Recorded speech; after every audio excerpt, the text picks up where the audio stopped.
The boy my mother called an angel became my worst nightmare in a single night. "If you tell Dad, you're next," he whispered while I felt my body being destroyed. But he didn't know that angels can also turn into demons when they need to survive. Hello, my dears. What a joy to be here talking with you today. I'm Meredith Blackwood, 73 years young. I was born in Whispering Pines, Vermont, but today I live in this peaceful little town of Crimson Valley, Arizona. It's a place that brings me peace, you know, with this pure desert air and these red rock formations that are a blessing from God every day. These days, I divide my time between tending to my little cactus garden behind the house and making my hand-stitched memory books that I sell at our town's craft fair. I started with these memory books after I retired as a teacher about 15 years ago. I remember it like it was yesterday. My granddaughter Wren asked for a special keepsake album, not like those mass-produced ones that fall apart easily. I made her a beautiful album with vintage papers I had collected, added details with lace and antique buttons. The little girl was so happy that all her friends wanted one too. Soon, their mothers started placing orders, and that's how this little work that gives me so much pleasure was born. My little corner here is simple but cozy. I have this porch with my succulent collection, the vintage glider where I like to sit during cool evenings while I drink my hibiscus tea. Inside the house, I set up a small room just for my crafting, with papers organized by texture, all types of binding materials, and my old letterpress that still works perfectly. That's where I spend most of my time, creating my memory books while listening to the radio playing the bluegrass music I love so much. Oh, and before I continue my story, I wanted to make a special request to those of you watching.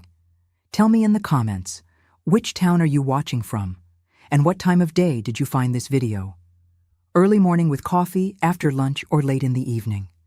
I always read all the comments, and I'm so happy to know where you're from and when you take a little time out of your day to listen to this grandma's stories.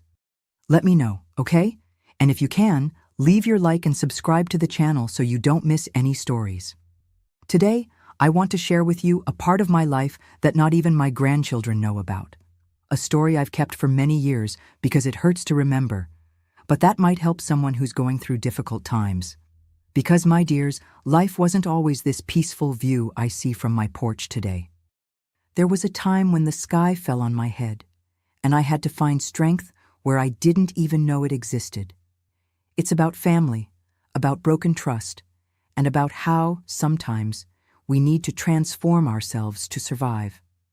I was born in Whispering Pines, a small town in northern Vermont, nestled in the Green Mountains along the banks of Moonstone Creek. Few people know it, but it's a place of unique beauty, with dense evergreen forests and waters that reflect the sky like a mirror. We were a simple, but very close family. My father, Garrett Blackwood, worked as an accountant at the town hall, a respected man everyone knew. He was thin, tall, always wore a tweed flat cap when he went out, and had a laugh that was a joy to hear. My mother, Viola Blackwood, was an elementary school teacher, one of those who taught all subjects to the little ones. A woman of medium height, hair always in a braided crown, warm hazel eyes, and hands that smelled of juniper because of the soap she loved to make. Our house was on Hemlock Lane, number 27, very close to the town square.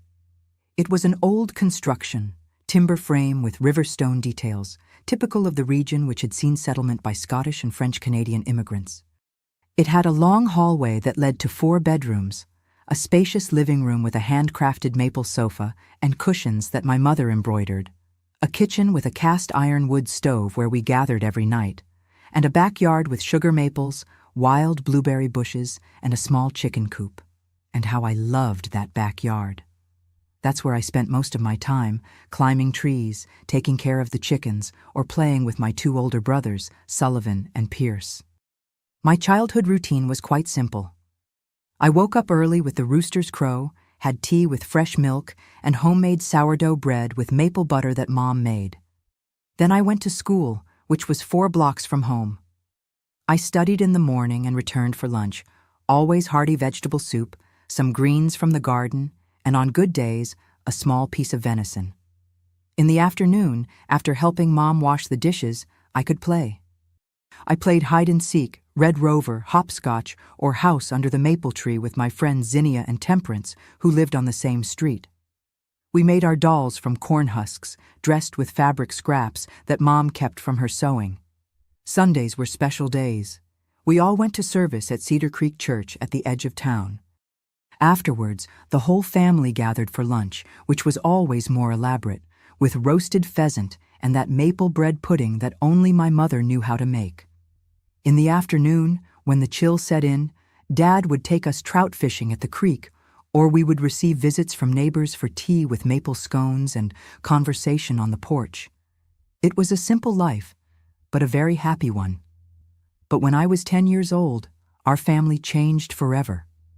Mom had tried to have more children after me, but couldn't. There were 3 lost pregnancies, and each time she became sadder. I remember hearing her crying softly at night when she thought we were sleeping. That's when my parents decided to adopt a child. "We're going to give a home to a child who needs love," Mom would say, her eyes shining with hope.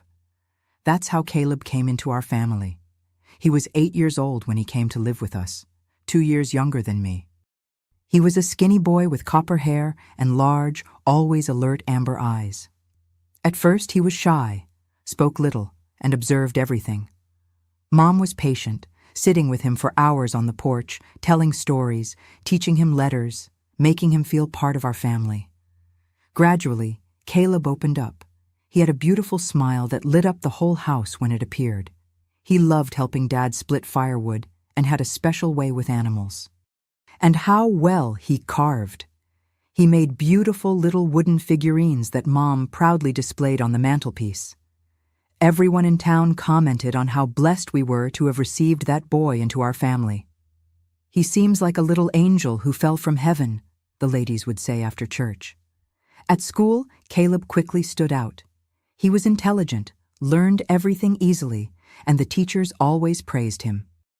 I felt proud of my younger brother, and even Sullivan and Pierce, who were already teenagers, liked to teach him things. Our house became happier with his arrival, as if a constant ray of sunshine had entered through our windows. But around the age of 12, I began to notice subtle changes in Caleb. Sometimes he would disappear after school and arrive home with a strange smell on his clothes. When Mom asked where he had been, he gave vague answers or became irritated. "Leave me alone. I'm tired of you all watching me," he would say, and go up to his room slamming the door. Mom would look at Dad with concern, but he would say it was just a phase, that it would soon pass. On weekends, Caleb no longer wanted to fish or help with the firewood.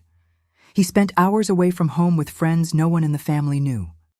When he returned, his eyes were different, somewhat reddened, and he either laughed for no reason or stayed quiet in a corner, as if he were in another world. Mom started crying in secret again, and I heard my parents' worried conversations at night when they thought we were sleeping. "I think he's hanging out with that crowd by the abandoned mill," Dad would say. "Those boys who sell things that aren't good for young people." "My God, Garrett, what are we going to do? He's still just a boy," Mom would respond, her voice choked. And so, that boy who seemed like an angel when he arrived at our house gradually transformed. The sweet smile gave way to a defiant look, the gentle words were replaced by rude responses, and that light he brought with him faded, giving way to a shadow that grew day by day in our family. And none of us imagined how dark that shadow could become. When Caleb turned 14, things really started to change. It was no longer just a phase, as Dad said. That sweet boy who came to our house had transformed into an unrecognizable teenager. He started skipping classes, and the school principal, Mrs. Harlow, appeared at our house at least once a week. "Mr. Blackwood, Caleb hasn't been to school for 3 days," she would say worriedly. "We asked his classmates, and they said he's hanging out with that crowd by the abandoned mill." Moonstone Creek, which should have been a place of beauty and peace, as it was for most families in Whispering Pines, had become a meeting point for troubled youth near the old abandoned mill. The town, which was previously known only for its lush forests and the crystal-clear waters where we took our canoe rides on summer Sundays, now also had its dark corners, where they said drugs and moonshine were sold to minors. I remember as if it were today that night in June 1965. I was 16 years old and was helping Mom prepare dinner. She was making a venison stew with wild mushrooms, one of those that only she knew how to make, Dad's favorite. Caleb hadn't returned home since morning, and Mom looked out the window every 5 minutes, worried. "Meredith, it's getting dark, and your brother isn't back. I have a tightness in my chest, daughter."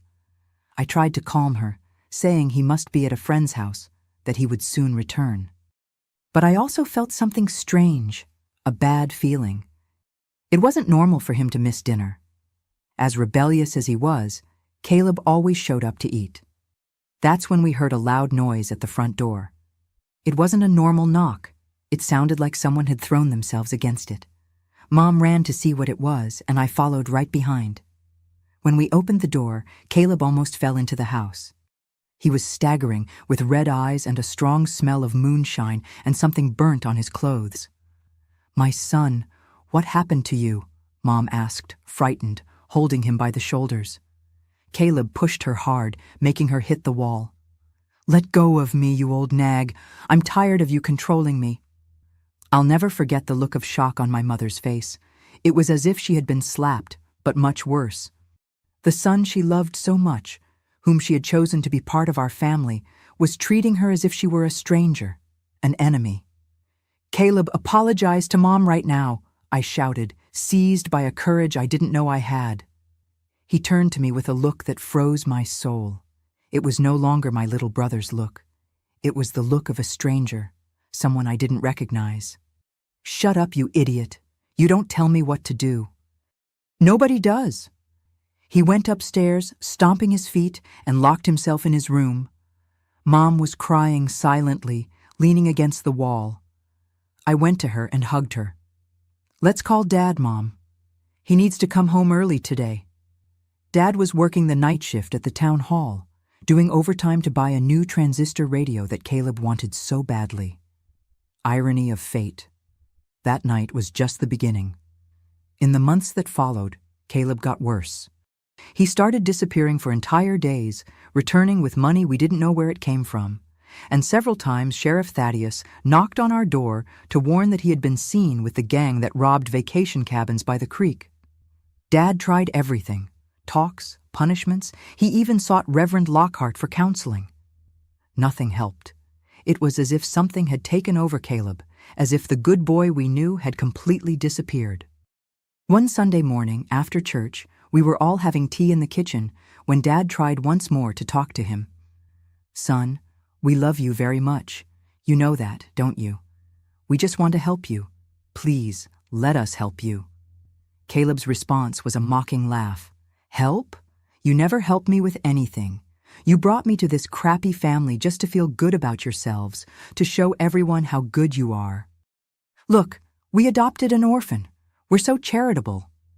"That's not true, my son," Mom said, her voice choked. "We chose you because we loved you from the first moment." "Lie. You never really loved me. I was always the different one, the poor little thing." "Well, now I'm not a poor little thing anymore. I have my own friends, my own life." "What kind of friends teach you to steal and do drugs?" Dad asked, losing patience. "Real friends, people who accept me as I am, not like you, who want to turn me into a perfect little doll like that idiot Meredith." That was too much for Mom. She stood up, trembling, but with a firmness in her voice that I had rarely heard.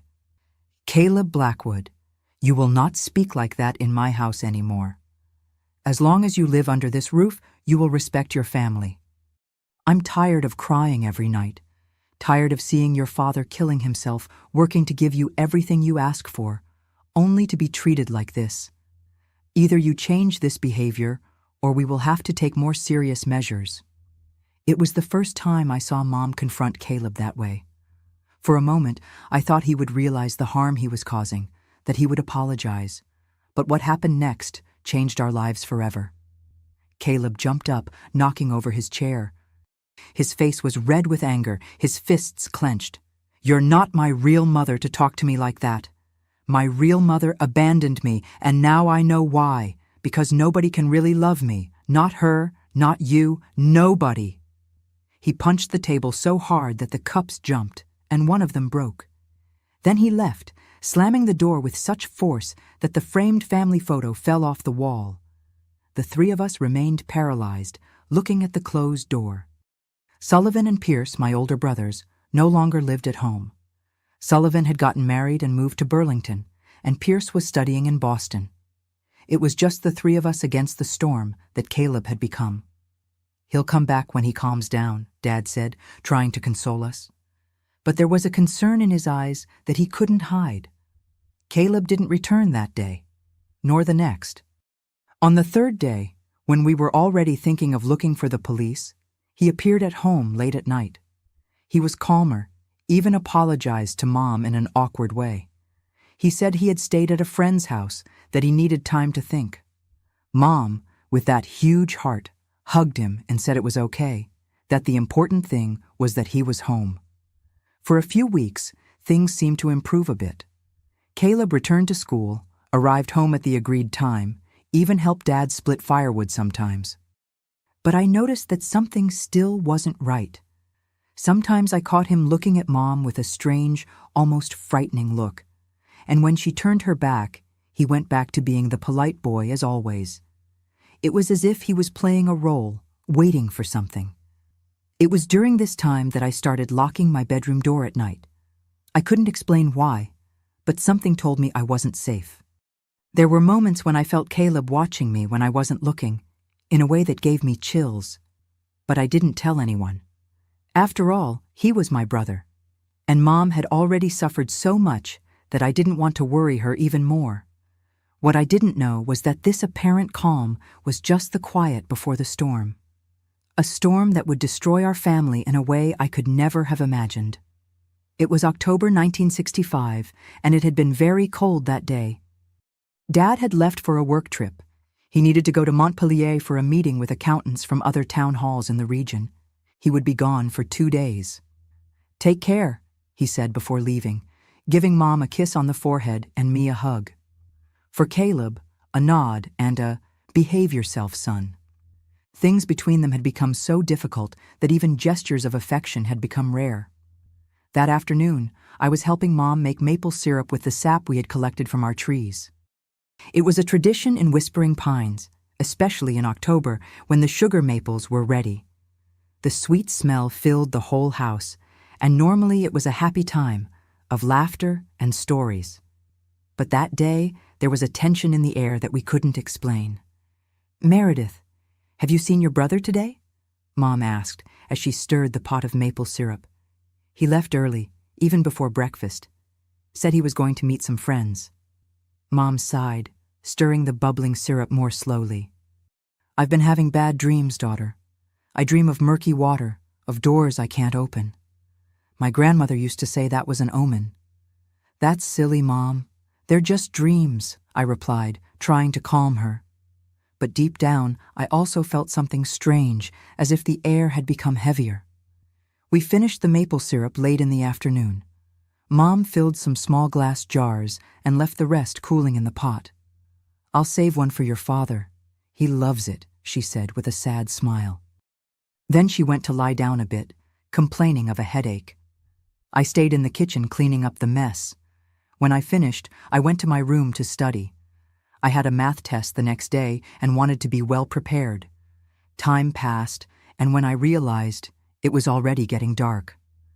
I went downstairs to turn on the lights and check if Mom was okay. The house was strangely silent. I called for her but got no response. I went to her room, but she wasn't there. I went back to the kitchen. Maybe she had gone out to the yard. That's when I heard a loud noise coming from the living room, as if something had fallen. "Mom?" I called, walking slowly toward the living room. What I saw when I entered makes me tremble to this day.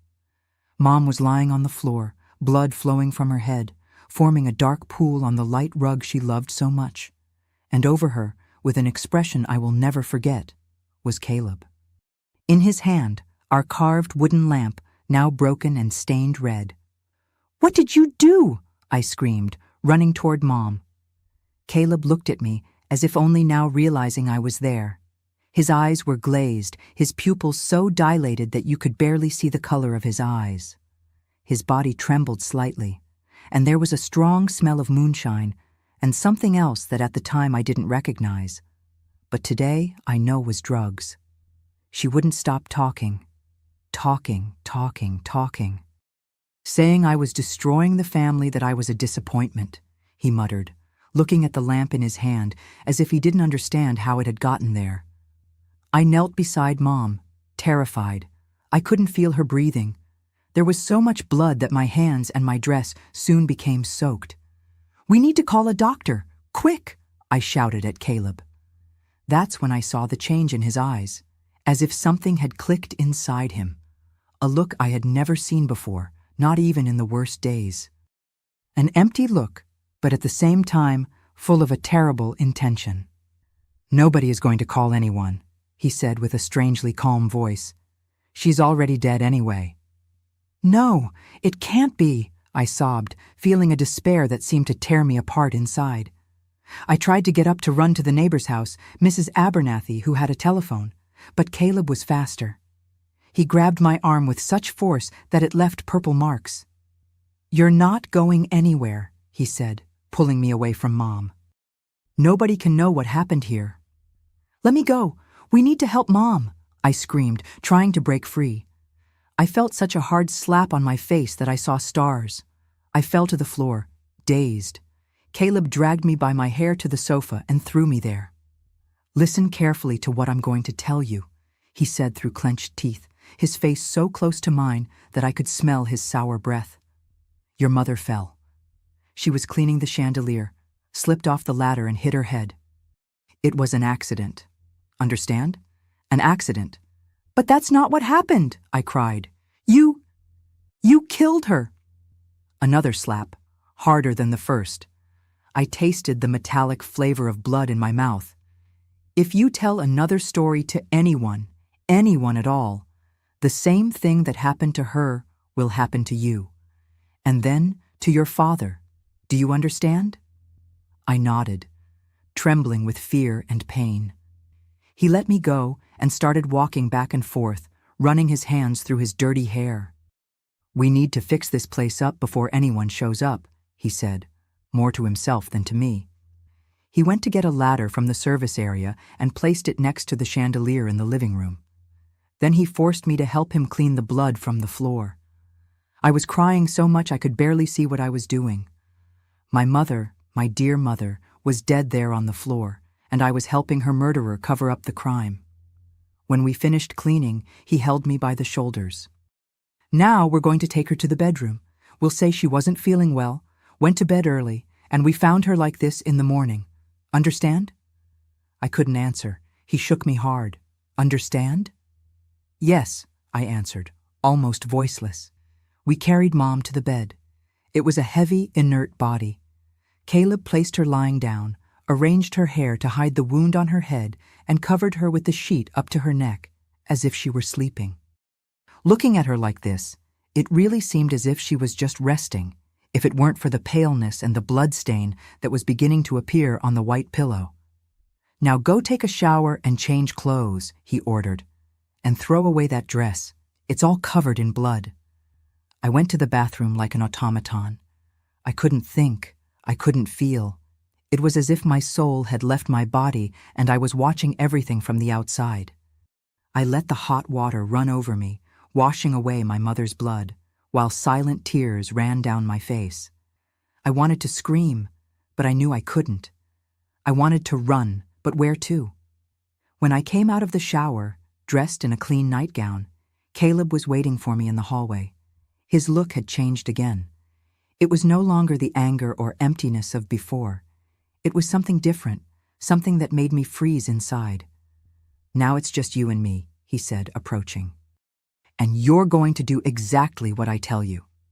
What happened in the following hours is so painful that even after so many years, I have difficulty putting it into words.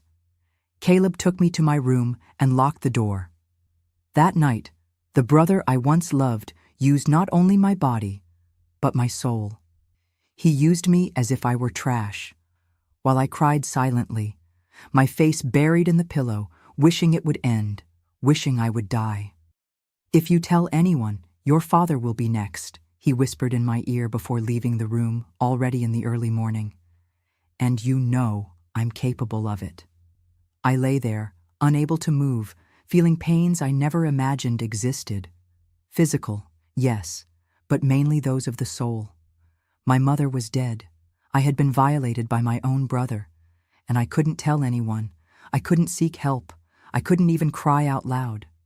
I spent the night awake, listening to Caleb's snores in the room next door, as if nothing had happened, as if he hadn't just destroyed our family forever.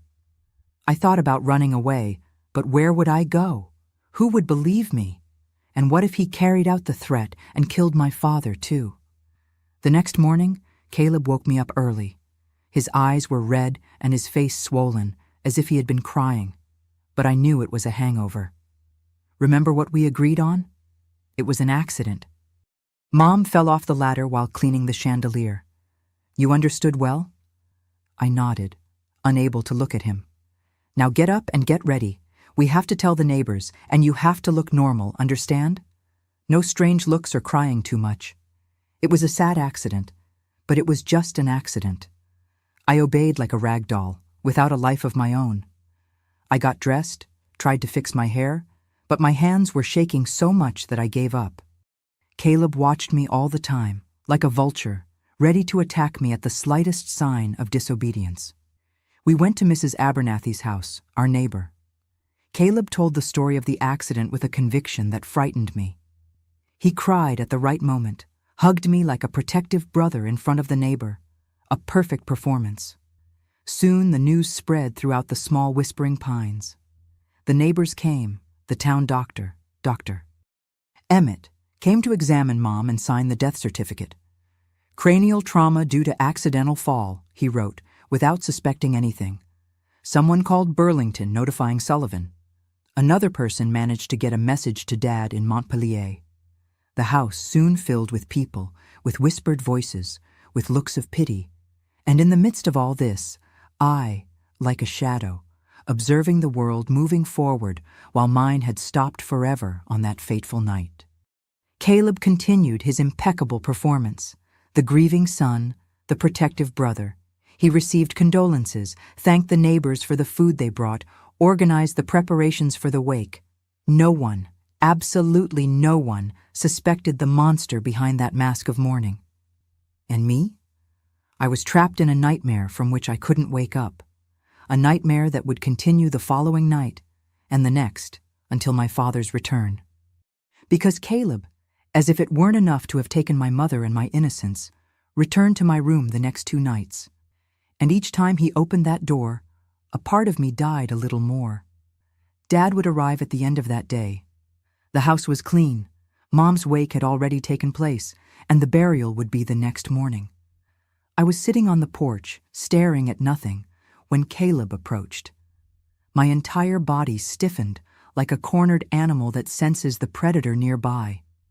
"Dad arrives today," he said, sitting next to me, too close. "You remember well what you're going to say, don't you?"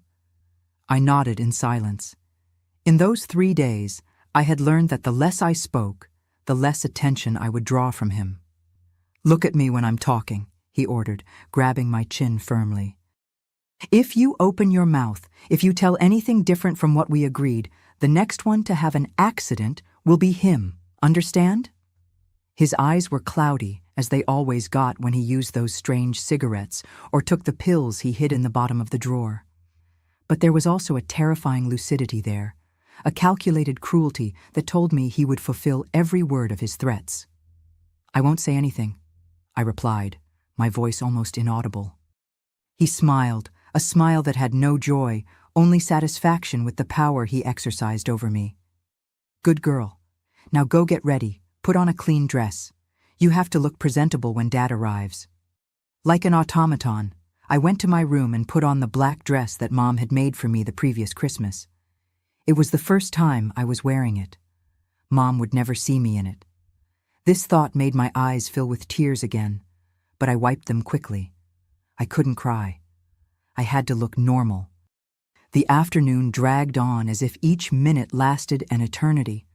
The neighbors continued coming, bringing food, words of comfort that meant nothing to me. Caleb received them, always attentive, always playing the role of the grieving son, the protective brother, and everyone believed. No one saw the monster behind that mask of mourning. When the town hall car stopped in front of our house, bringing Dad back, I felt my heart race. Part of me wanted to run to him, tell him everything, beg for protection. But the other part, the one that had been broken in those days, knew that this would be a death sentence for him. Dad got out of the car with a devastated face. Someone had managed to notify him in Montpellier, and he returned as fast as he could. His eyes sought mine as soon as he entered the house, and what I saw in them broke my heart once more. A deep pain, a confusion, as if he couldn't believe what was happening. "Meredith," he murmured, opening his arms. I ran to him and hugged him with all the strength I had. I wanted to stay there forever, protected, safe. But over his shoulder, I saw Caleb watching us, his cold eyes reminding me of our agreements. "Dad, I'm so sorry," I cried, and for the first time since the incident, the tears came genuine, uncontrollable. "What happened, daughter? How? Why?" He couldn't form complete sentences. The pain was too great. Before I could answer, Caleb approached, putting his hand on my shoulder with enough force to hurt me, but in a way that seemed like just a gesture of comfort in Dad's eyes. "It was a terrible accident, Dad," he said, his voice choked. "Mom was cleaning the chandelier, used the old ladder and fell. She hit her head. When we found her..." Dad fell to his knees, sobbing like a child. Caleb knelt beside him, hugging him, while looking at me over Dad's shoulder. A look that clearly said, "See how it's done?" That night was the longest of my life. Dad couldn't stop crying. The neighbors took turns staying with us, but eventually they left, leaving only our shattered family.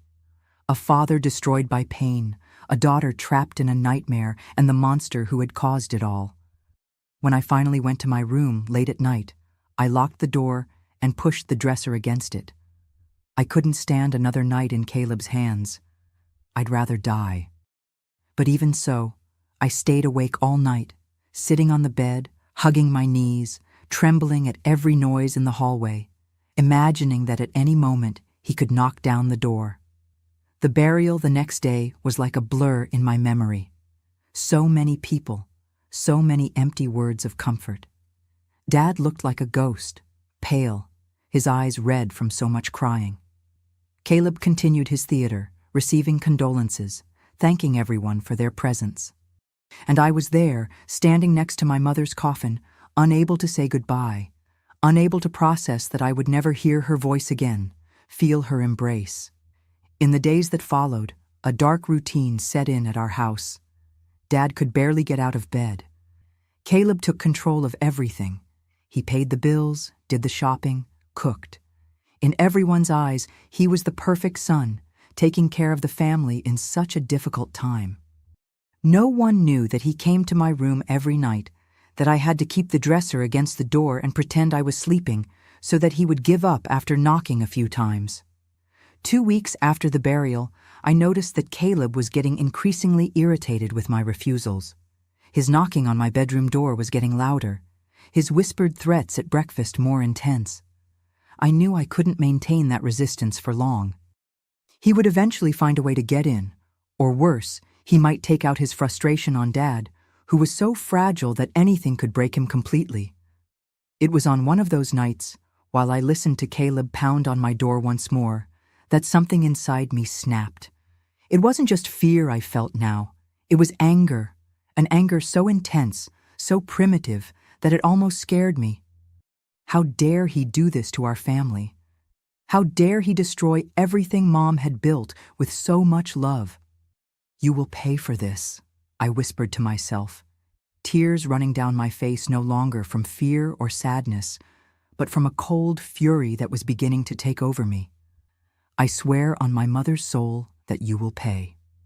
That night, I didn't sleep. But instead of being paralyzed by terror, I began to plan. I needed to be smart. I needed to be smarter than Caleb. Because if I tried to confront him directly, I knew I would lose. He was stronger, more cruel. My only chance was to use the intelligence that Mom always said I had. The next morning, when I went down for breakfast, something in my behavior must have changed because Caleb looked at me differently, almost curiously. "Good morning," he said, watching me with those eyes that always seemed to be calculating something. "Good morning," I replied, serving myself coffee. My voice was calm, controlled. It was no longer the voice of the terrified victim of the last few days. He frowned, probably sensing the change, but didn't say anything. Dad entered the kitchen at that moment, his eyes swollen, his face unshaven. He had lost so much weight in just 2 weeks that his clothes looked like they were hanging on a hanger. "Good morning, Dad," I said, trying to smile. I needed to look normal. I couldn't let Caleb suspect anything. "Morning," Dad mumbled, sitting down heavily. "I made fresh coffee and there's bread that I baked myself," I said, placing the cup in front of him. It was the first time I had actually done something in the kitchen since that night. Before, Caleb did everything, maintaining absolute control of the house.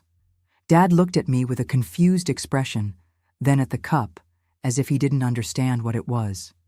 "You need to eat, Dad," I gently insisted. "Mom would be sad to see you like this."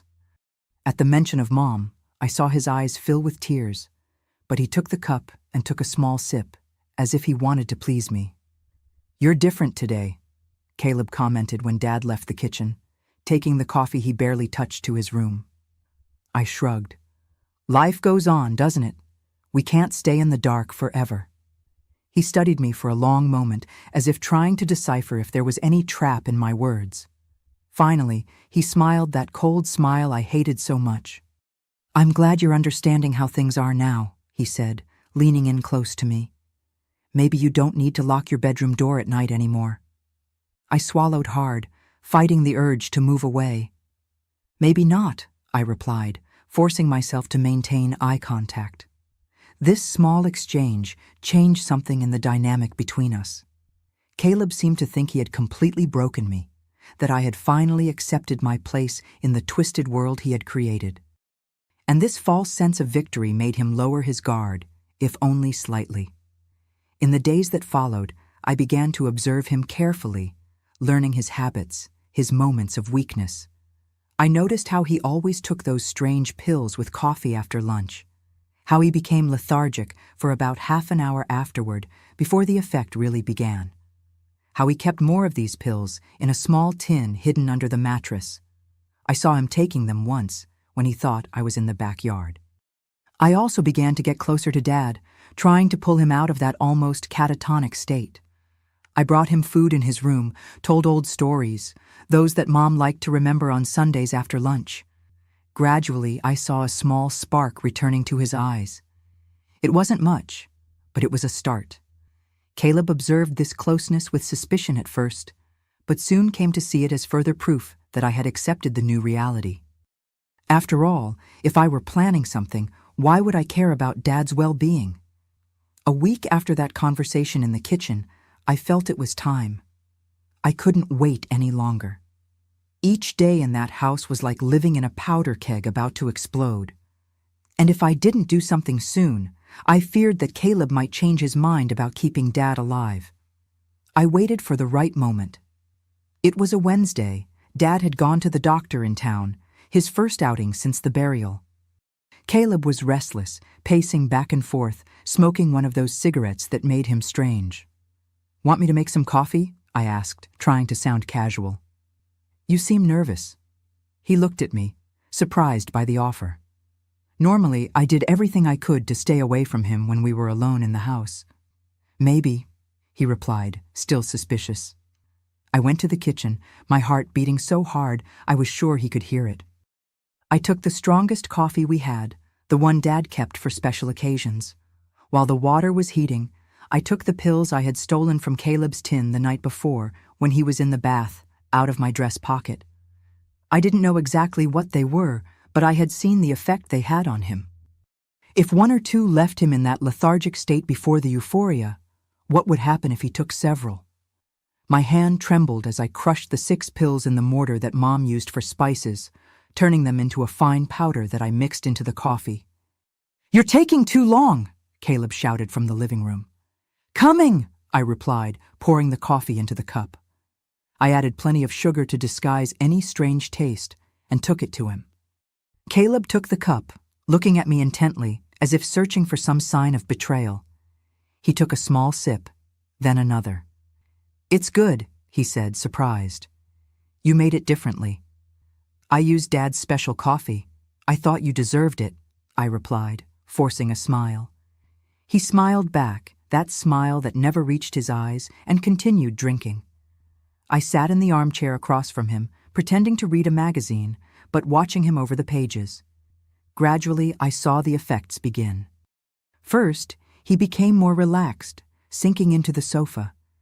Then his eyes began to get heavy, and he blinked slowly, as if fighting sleep. "What strange coffee," he mumbled, his voice already slurred. "What did you—" He didn't finish the sentence. His head tilted to the side, and the cup slipped from his hand, spilling the rest of the coffee on the rug. The same rug where my mother's blood had formed a pool on that horrible night. I got up slowly, my heart still racing, and approached him. Caleb was unconscious, his breathing heavy and irregular. For a moment, I felt a pang of fear. What if I had overdosed him? What if he died? But I soon pushed that thought away. After what he did, it would only be justice. I didn't have much time. Dad would return from the doctor soon, and I needed to be ready. I ran to Caleb's room and started going through his things. I found more of those pills in the tin under the mattress, a small bag with a white powder hidden inside a sock at the bottom of the drawer, and a small gun wrapped in an old shirt. I took everything and carried it to the living room, placing it beside him on the sofa. Then I went to the phone and dialed the sheriff's office. "Whispering Pines. Sheriff's office. Sheriff Thaddeus speaking," answered the hoarse voice on the other end of the line. "Sheriff, this is Meredith Blackwood," I spoke, my voice trembling, but determined. "I need you to come to my house urgently. It's about my mother's death. It wasn't an accident." Sheriff Thaddeus arrived in less than 15 minutes. When I opened the door, I saw that he had also brought Deputy Silas, a burly man with a thick mustache who commanded respect. The two looked at me with a mixture of curiosity and concern. "Where is your brother, girl?" asked the sheriff, removing his hat as he entered. "In the living room," I replied, leading them. "He's unconscious." When we entered, Caleb was still passed out on the sofa, breathing heavily, with the drugs and the gun exposed at his side. The sheriff looked at that scene and frowned. "What happened here?" I took a deep breath. It was time for the truth. A truth that had been trapped inside me like a corrosive poison for almost 3 weeks. "My mother didn't die in an accident," I began, feeling the words leave my throat like stones. "Caleb killed her. I saw everything." The sheriff and the deputy exchanged grave looks. The sheriff gestured for me to continue. With a trembling but determined voice, I told everything. How Caleb had arrived drugged that night, how he argued with Mom, how he hit her with the lamp. I told how he forced me to help him cover up the crime, how he threatened me and my father.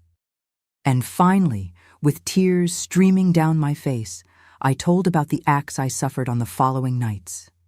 Deputy Silas visibly paled during my account, his hand instinctively going to the gun on his belt when I mentioned those disgusting acts.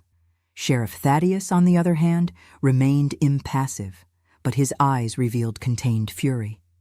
"Why didn't you say anything before, girl?" he asked when I finished. "He threatened to kill my father if I told," I replied, wiping the tears with the sleeve of my dress. "I knew he would be capable. After what I saw, I was sure he wouldn't hesitate." At that moment, Caleb began to move on the sofa, mumbling something unintelligible. Deputy Silas quickly positioned himself over him, handcuffs in hand. "And how did he get in this state?" asked the sheriff, observing Caleb with contempt. I told about the coffee with the pills. I didn't lie. I had nothing more to hide. If this brought me problems, so be it. I couldn't stand living in that hell anymore. To my surprise, the sheriff just nodded. "Self-defense," he muttered, more to himself than to me. Any judge would understand. Caleb woke up completely when Deputy Silas put the handcuffs on his wrists. His eyes, still cloudy from the drugs, widened when he saw the police officers, then fixed on me with such intense hatred that it made me step back. "You treacherous bitch!" he roared, trying to get up, but the deputy kept him firmly pressed against the sofa. "You'll pay for this! I'll kill you! I'll kill your father!" "Shut your mouth, boy," ordered Sheriff Thaddeus, his voice cutting through the air like a whip. "You're under arrest for the murder of Viola Blackwood and the assault of Meredith Blackwood. Everything you say can and will be used against you in court." Caleb continued screaming threats as they dragged him out of the house, but his words no longer affected me like before. It was as if a huge weight had been lifted from my shoulders. For the first time in weeks, I breathed without feeling that oppression in my chest. Deputy Silas took Caleb to the patrol car, while the sheriff stayed with me. "We'll need an official statement at the station," he said, his voice now softer. "And you'll need to undergo a medical examination." I nodded, feeling a blush of shame rise to my face, but I knew it was necessary. "And my father?" I asked. "How am I going to tell him?" The sheriff put his hand on my shoulder, a paternal gesture that painfully reminded me of Mom. "Do you want me to be here when he arrives? I can help explain." "Please," I replied, grateful for the offer. We didn't wait long. Soon we heard the car stop in front of the house, and Dad entered, stopping abruptly when he saw Sheriff Thaddeus in the living room. "What happened?" he asked, his face pale with concern. "Where is Caleb?" The sheriff gestured for him to sit down, and Dad obeyed, looking even older and more fragile under the afternoon light coming through the windows. "Mr. Blackwood," the sheriff began, "I have difficult news. Your daughter has told us the truth about Mrs. Viola's death." I saw Dad's face contort in confusion. "The truth? But it was an accident. She fell from the ladder." "No, Dad," I intervened, sitting next to him and holding his hands. "It wasn't an accident. Caleb, The words got stuck in my throat. How do you tell a father that his adopted son, the one he welcomed with so much love, had murdered his wife and abused his daughter? Sheriff Thaddeus noticed my difficulty and took over the narrative, explaining in direct but respectful words what had really happened on that fateful night and in the days that followed. Dad listened to everything in silence, his face a mask of growing horror. When the sheriff finished, he turned to me, his eyes welling up. "Is it true, daughter? All of this?" I nodded, unable to speak, tears returning with full force. Dad pulled me into a hug so tight it almost hurt, but it was a welcome pain. It was the protective hug I so badly needed in the past weeks. My daughter. My girl. How could I not notice? How did I let this happen? He sobbed, holding my face between his trembling hands. "Forgive me, daughter. Forgive your father for not protecting you." "It wasn't your fault, Dad," I replied through tears. "He fooled all of us, right to the end." The sheriff gave us a few moments, then explained that he would need to take me to the station for the official statement and to the medical clinic for the examinations. Dad insisted on coming along, of course. He wouldn't leave my side even for a second from that moment on. The following hours were a blur of statements, humiliating examinations, and more tears. But there was a fundamental difference. Now I was no longer alone. Dad was by my side, holding my hand when the procedures allowed, waiting patiently outside when they didn't. I learned later that Sullivan and Pierce were also called to the station to testify about Caleb's behavior in recent times.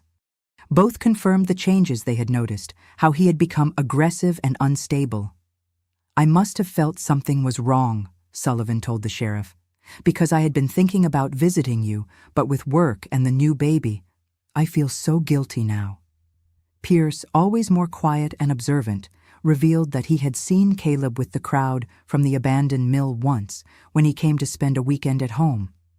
They were smoking something strange and exchanging small packages. I told him to stay away from those people, but he laughed in my face and said I didn't tell him what to do. The investigation was quick. The evidence was compelling. Besides my testimony, there was the medical report that proved the abuse, the drugs found with Caleb, and the forensic examination done at our house, which found traces of blood on the living room rug, even after our attempts to clean it. The gun found in Caleb's room also linked him to a series of robberies at vacation cabins in the region. Apparently, Caleb was part of a gang that had been terrorizing tourists for months. The trial took place 3 months later. It was a difficult period, but of slow recovery. Dad and I temporarily moved to Sullivan's house in Burlington. We couldn't stay in that house in Whispering Pines anymore, where every corner reminded us of what we had lost and the horror we had lived through. I didn't need to testify in person at the court thanks to the efforts of the prosecutor, Mr. Archibald, who argued that this would be a second victimization. My recorded testimony at the station was considered sufficient. Caleb was convicted of first-degree murder, rape, and criminal association. He received a sentence of 30 years without the right to appeal. The last time I saw him was the day he was taken from the county jail to the state prison in Windsor. He looked at me with those eyes empty of humanity and said, "This isn't over, Meredith. One day I'll be back." But his words no longer had power over me. I was free of him finally. It took us more than a year to begin rebuilding our lives. Dad never fully recovered. How could he? He lost the wife he loved and discovered that the son he had welcomed into his home was a monster. But gradually, he found small reasons to continue. His work at the town hall, the birth of Sullivan's second child, my progress at school. As for me, I had nightmares almost every night. I would wake up screaming, in a cold sweat, believing that Caleb was in the room. Dad would come running, hug me until I stopped shaking, murmuring words of comfort that slowly began to make sense. Dr. Oswald, the family doctor for years, recommended that I talk with Mrs. Theodora, a lady who helped people with problems of the soul, as he delicately put it. Today, I understand that she was what they would call a therapist. But at that time, in a small town in the interior, these things didn't have a name. Mrs. Theodora received me in her wooden house on the outskirts of Burlington with a cup of chamomile tea and infinite patience.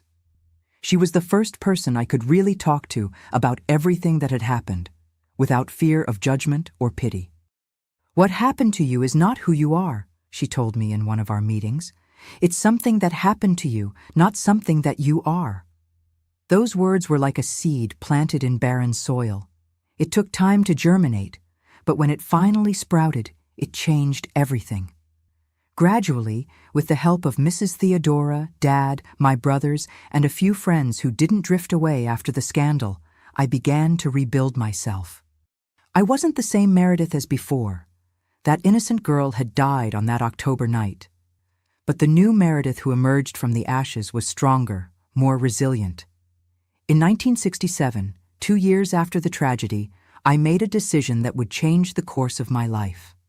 I no longer wanted to live in Burlington, where, despite the city being larger than Whispering Pines, we were still known as the family from that case. I wanted a true fresh start in a place where no one knew our history, where we could be just another family. "I want to go to Arizona, Dad," I announced during dinner. "A school friend told me about Crimson Valley. It's a beautiful place, with red rock formations, canyons, clean air.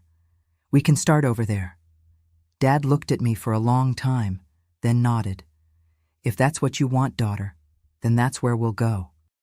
We sold our house in Whispering Pines, gathered our few savings, and set off for the southwest of the United States for a new life that, at that moment, was just a distant promise of peace.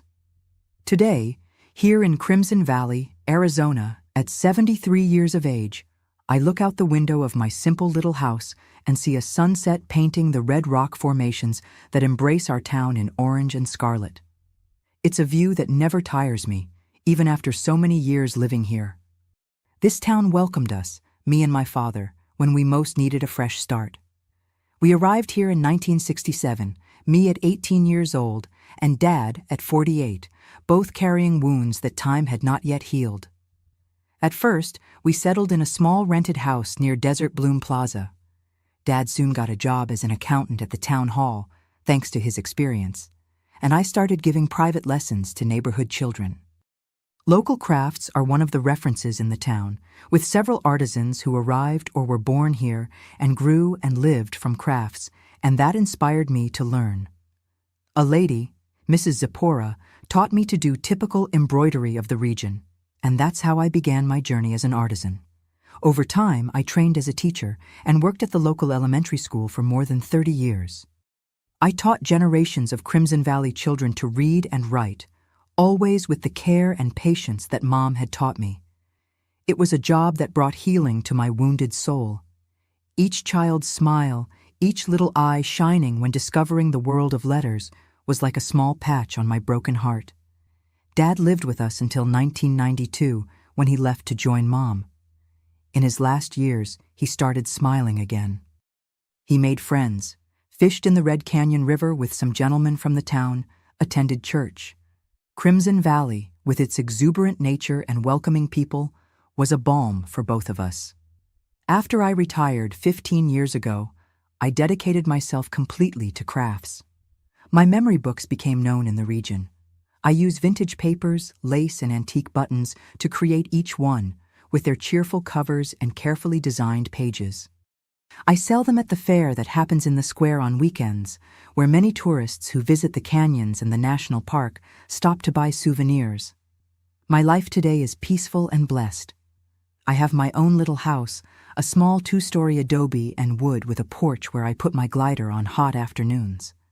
In the back, I maintain a garden with herbs, vegetables, and some medicinal plants, like the hibiscus I use to make tea every night before sleeping. I have good friends here. Mrs. Esther, my neighbor for more than 40 years, has coffee with me almost every morning. Mr. Hiram, the retired barber, always stops by for a little chat in the late afternoon. And the neighborhood children call me Grandma Meredith, even those who aren't my real grandchildren.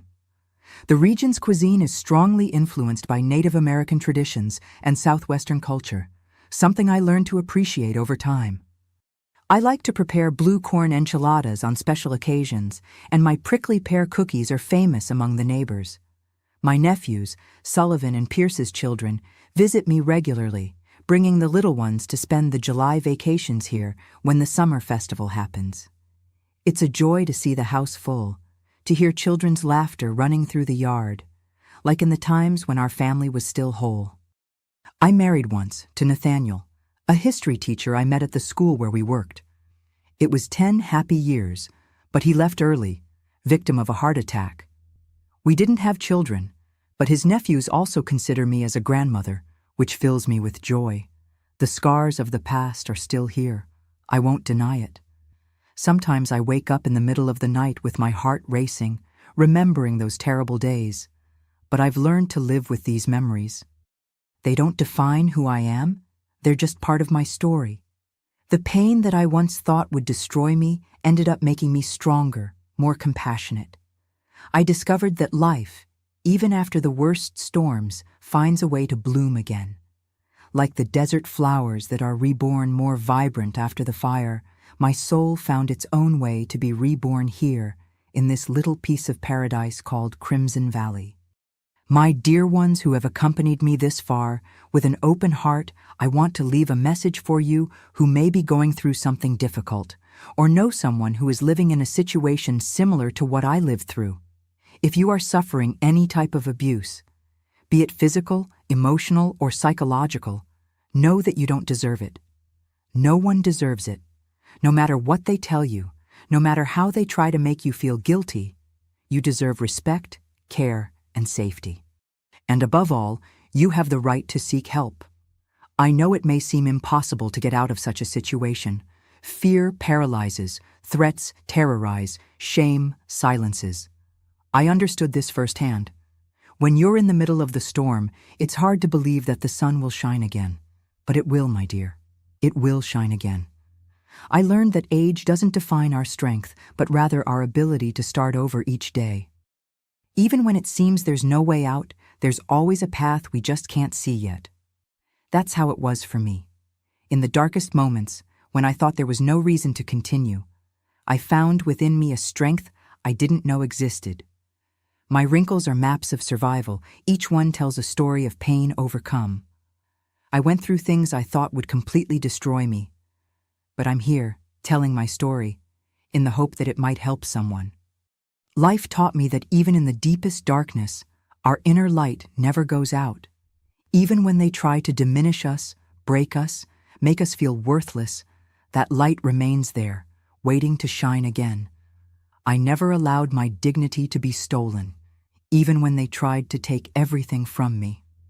That's what saved me, remembering, even in the worst moments, that I was still me, that I still had value, that I deserved a better life. I discovered that we are stronger than we imagine, especially when we think we can't take it anymore. It's precisely when we think we've reached our limit that we discover we can take one more step, and one more, and yet another. Time doesn't heal all wounds, but it teaches us to live with them and still smile. The scars remain. Sometimes they hurt when the weather changes, when something touches them, but we learn to live with them. They become part of us, but they don't define us. My story is not about what they did to me, but about how I chose to respond. Each day is a choice. Let the past consume me or use it as fuel to build something better. I chose the second option, and that's what I wish for you too. In any country, in any culture, seek help. Look for local authorities, protection organizations, trusted people. Today, there are many resources available for those who experience situations of abuse, much more than in my time. Don't suffer in silence. Your voice matters. Your life matters. Look around you. Learn to recognize the signs of abuse, isolation, excessive control, humiliation, threats. If you see this happening to someone close, extend your hand. Sometimes, all a person needs is to know they're not alone, that someone cares, that there's a way out. The community has a fundamental role in these situations. Family members, friends, neighbors, co-workers. We can all make a difference in the life of someone who is suffering. Don't close your eyes. Don't pretend you didn't see. Offer help, even if it's just listening without judging. And if you've been through something similar to what I went through and managed to survive, share your story too. It doesn't have to be for the whole world. It can be just for one person you know needs to hear it. Stories of overcoming are like seeds. We plant them without knowing exactly what fruits they will bear, but trusting that something good will grow from there. My dear ones in my heart, if you know someone who is trapped in a cycle of domestic violence or any type of abuse, share this video immediately. Every minute counts when living in hell. Your actions can save a life today, right now. Don't wait until tomorrow, because for many victims, tomorrow may not come. Click subscribe and turn on the notification bell so these messages of hope can reach those who need them most. Tell me in the comments if you've ever helped someone get out of an abusive situation or if you yourself managed to escape. Your words could be the light someone is looking for. Do this now, don't wait another minute. Because, my dears, what I never told anyone until today is that I admit I thought about committing extremely harmful acts against my body. I was a mentally very weak person, and that made me suffer for things that were out of my control. That's why I want everyone who has watched me until now to comment in the comments with the following word: strength. Thank you to everyone who has watched me until here. Kisses.